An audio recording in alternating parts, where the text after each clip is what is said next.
நான் குணராஜசிங்கம் செந்தூரன். எங்கட திருவோணமலையில இப்ப நடந்து கொண்டிருக்கின்ற அசம்பாவிதங்கள் பல தரப்புகளால் திட்டமிட்டு அரங்கேறி கொண்டிருக்கின்றது. கடலோர பிரதேசத்தில் நடைபெற்ற கட்டுமானங்களை அகற்ற கோரிய இடத்தில் தற்பொழுது அதன் அடுத்த கட்டமாக பிக்குமாரால் அந்த இடத்திலே ஒரு புத்தர் சிலை அடாத்தாக வைக்கப்பட முன்னெடுப்புகள் நடந்தன. அப்பொழுது எமது மக்களும் அமைப்புகளும் மற்றும் அரசியல்வாதிகளும் பல இடங்களில் இருந்து அழுத்தங்களை கொடுத்து நேற்று இரவு அந்த புத்தர் சிலையான அந்த இடத்திலிருந்து பாதுகாப்பு படையினரால் அகற்றப்பட்டிருந்தது. இருந்தாலும் தற்போது அந்த நிலையை மாற்றும் நிலையில் பல அழுத்தங்கள் மேற்கொள்ளப்பட்டு இன்றைய பாராளுமன்றத்தில் கூட அமைச்சர் ஒருவர் விஜயபால என்பவர் கூறுகின்றார், அந்த இடத்தில் நேற்று பாதுகாப்பு பிரச்சனைகளுக்காகத்தான் அந்த இடத்திலிருந்து புத்தர் அகற்றப்பட்டார், இன்றும் அதே இடத்தில் புத்தர் வைப்போம் என்று. இது இந்த புத்தர் வைக்கும் நிகழ்வு திருகோணமலைக்கு என்று புதிதான ஒரு விடயம் அல்ல.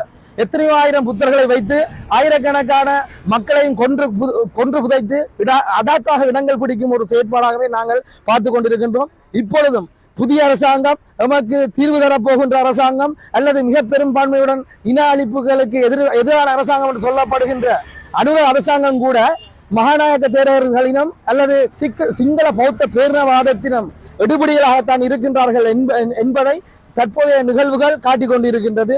ஆகவே எந்த தமிழர்களுமே இந்த சிங்கள அரசாங்கங்களை நம்புவதற்கு தயாராக இல்லை. நான் முதலிலிருந்து வலியுறுத்துவது போல எந்த மக்கள் அல்லது எந்த ஊடகங்கள் அல்லது எந்த வெளிநாட்டு அமைப்புகள் சிங்கள டேஷ்போர்டாக்கள் கோத்தபாய ராஜபக்சவை இந்த நாட்டின் ஜனாதிபதி ஆக்கினார்களோ அதே அவர்கள்தான் ஜேவிபி எனும் அரசாங்கத்தையும் தற்பொழுது என்பிபி எனும் முகத்துடன் இந்த நாட்டின் ஜனாதிபதி ஆக்கி இருக்கின்றார்கள்.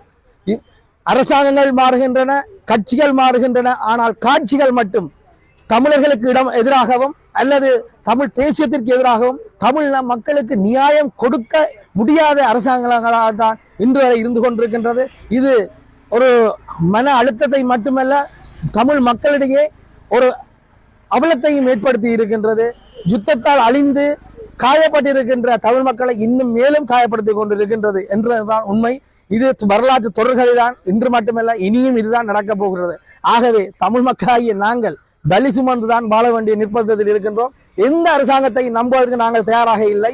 அனுர தோழர்கள் என்று சொல்லி எங்கள் தமிழ் மக்கள் கூட எத்தனை பேர் போனார்கள், அவர்கள் கூட இன்று வெட்கப்பட்டு வேதனைப்பட்டு நிற்கின்ற ஒரு நிகழ்வாகத்தான் இது நடந்து கொண்டிருக்கின்றது.